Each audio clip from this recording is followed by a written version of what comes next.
की योगी सरकार किसी भी प्रकार का अवैध कब्जा बर्दाश्त नहीं कर रही। इसका सीधा उदाहरण आप देख सकते हैं कि जिस तरह से योगी आदित्यनाथ का शासन और प्रशासन इसको दुरुस्त करने में लग रहा है, उससे साफ जाहिर होता है कि मौजूदा की यूपी सरकार अवैध कब्जा नहीं सहेगी। आए दिन कहीं न कहीं से मकानों को, दुकानों को और मस्जिदों को ढहाने की खबरें सामने आती ही रहती हैं। चाहे सुल्तानपुर की मस्जिद हो, बहराइच में अवैध दुकान हो, मजार हो या फिर कोई मदरसा हो, ये पता चलते ही कि ये अवैध कब्जे पर बना है, योगी का पीला पंजा तुरंत सख्ती से आ जाता है और तुरंत न्याय कर देता है। वैसे तो यूपी का कोई जिला नहीं बचा जहां सरकारी जमीन हड़पी जा रही हो और योगी का बुलडोजर न चला हो। यहाँ तक कि कुछ जिले ऐसे भी हैं जहां हमेशा बुलडोजर तैयार खड़ा रहता है। उन्हीं जिलों की कड़ी में है संभल, वो संभल जहां दंगा हुआ था, वो संभल जहां हिंदू पक्ष के लोग हरिहर मंदिर होने का दावा करते हैं, वो संभल जहां के सांसद जियाउर रहमान बर्क पर प्रशासन लगातार नकेल कसती जा रही है। अभी ज्यादा दिन नहीं हुआ जब सांसद बर्क को प्रशासन की तरफ से नोटिस दी गई थी और अब एक बार फिर से संभल में प्रशासन ने अवैध कब्जा करने वालों की गर्दन पकड़ ली। दरअसल उत्तर प्रदेश के संभल जिले के चंदौसी कस्बे में नगरपालिका की जमीन पर बने 33 मकान और एक अवैध मस्जिद को कानूनी प्रक्रियाओं के अनुसार ध्वस्त किया जा सकता है।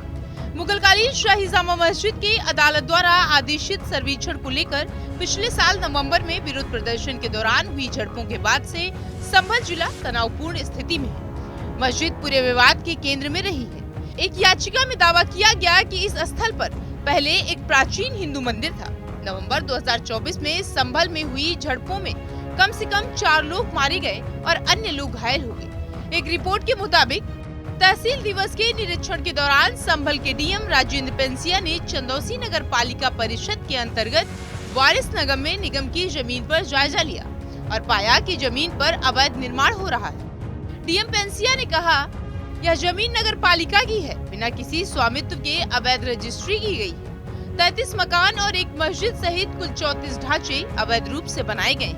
उन्होंने आगे कहा, मामला कुछ समय से तहसीलदार द्वारा सत्यापन के लिए लंबित था और रिपोर्ट पहले उस उप विभागीय मजिस्ट्रेट यानी एसडीएम को सौंपी गई थी। तहसील दिवस के दौरान हमने 2 साइटों का दौरा किया जिनके खिलाफ शिकायतें की गई थी।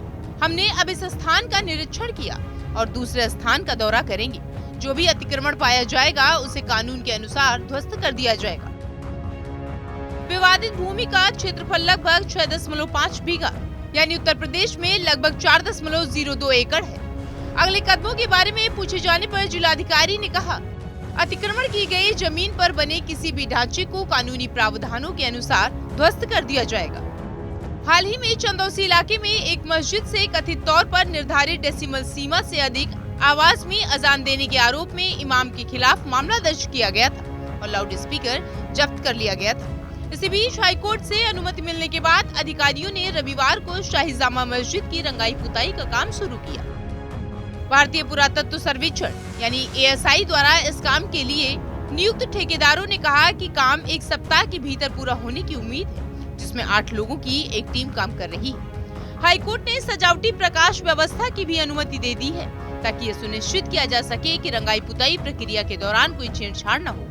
रमजान से पहले मस्जिद क्षेत्र में सुरक्षा भी कड़ी कर दी गई और 30 सदस्यीय समिति पेंटिंग कार्य की देखरेख कर रही है। मतलब कुल मिलाकर साफ है कि योगी आदित्यनाथ की सरकार किसी तरह की कोई कोताही बरतना नहीं चाहती है। शायद यही वजह है कि संभल डीएम ने यह दावा किया है कि चंदौसी कस्बे में निरीक्षण के दौरान 33 मकान और उसके साथ एक मस्जिद कुल मिलाकर 34 अवैध रूप से बनाए गए हैं। ये जमीन नगरपालिका की है, बिना किसी स्वामित्व के अवैध रजिस्ट्री की गई है। इन्हें कानून के अनुसार ध्वस्त किया जा सकता है। फिलहाल इस खबर में इतना ही और ऐसी तमाम खबरों को देखने के लिए आप देखते रहिए जनतंत्र टीवी।